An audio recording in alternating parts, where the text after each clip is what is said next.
Hello, I am Trang Pham from the Australian National University. The topic of my talk today is on intergenerational capabilities and the findings from the Individual Deprivation Measure or the IDM survey in South Africa related to this matter. First, I will briefly introduce the IDM and our data. Second, I will explore the meaning of intergenerational capability. And finally, I will present our findings related to education and voice, the two domains of life that arguably are valued by people of all ages, and deprivation in them could have long-term impacts on the individuals. The IDM is an individual and gender-sensitive measure of deprivation, assessing 14 important dimensions of life, such as education, food, or health. In 2019, the IDM conducted a national-level survey which covered all 9 provinces in South Africa, with a sample size of more than 8,600 individuals aged 16 years or older. So, how should we understand intergenerational capabilities? Intergenerational means across or between generations, but these generations may be in the same family or not. For example, intergenerational disadvantage or intergenerational wealth imply a familial link. Disadvantage or wealth can be experienced or transferred across different generations, but these generations are in the same family. Intergenerational learning, on the other hand, refer to the transfer of knowledge between people of different ages, whether they are in the same family or not.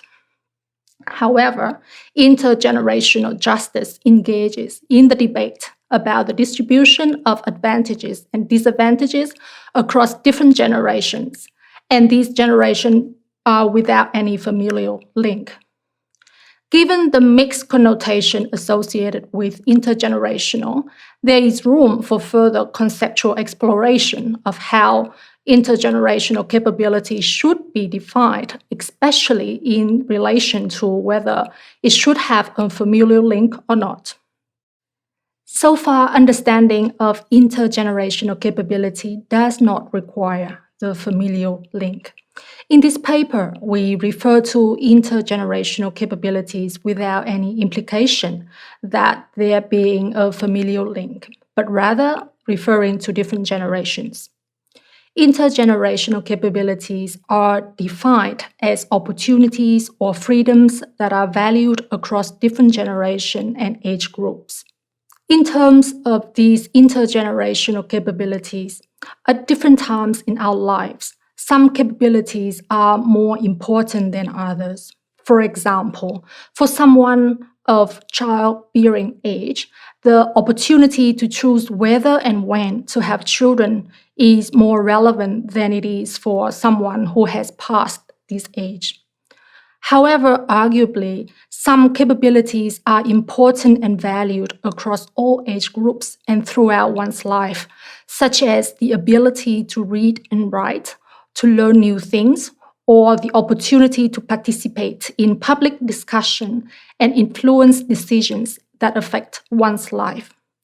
Now I will look at 2 dimensions of the IDM that contains information about such capabilities, they are education and voice.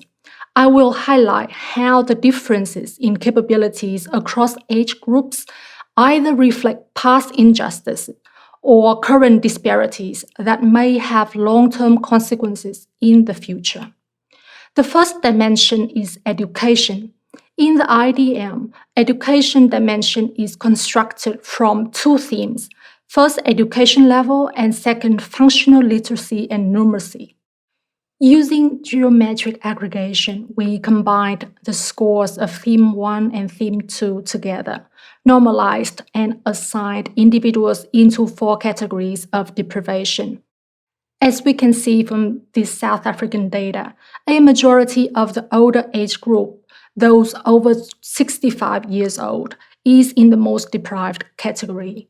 The youth those who are between 16 and 25 are better off than the other two age groups. We can break this down to identify the constituent themes and indicators driving this observation. For example, in terms of education level, 47% of the older age group are most deprived, meaning they have no schooling or some primary education. They are much less likely than the other two age groups to have completed high school or have some tertiary education. Similarly, their capacity to read and write and do basic calculations is lower. 68% of the older generation are not able to read and write adequately, compared to only 33% of the middle age group and 18% of the youth. The fact that the older generation is more likely to have lower education level and outcomes than the younger generations is a common phenomenon we see in many countries.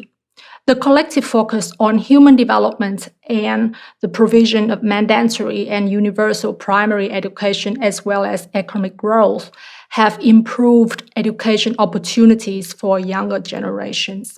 However, in South Africa, the gap between the younger generations and the older age people also reflects past injustice.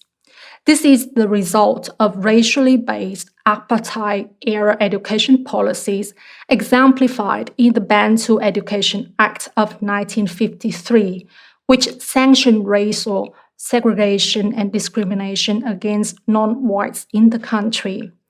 Although non-white children were required to attend schools, they received training to serve or to undertake menial and unskilled jobs in the economy, while white children were trained to take up managerial positions. Only in 1996 was mandatory segregation in education abolished, but this has left non-white community in a disadvantaged position. The second capability that I'm talking about today is having voice in the public domain.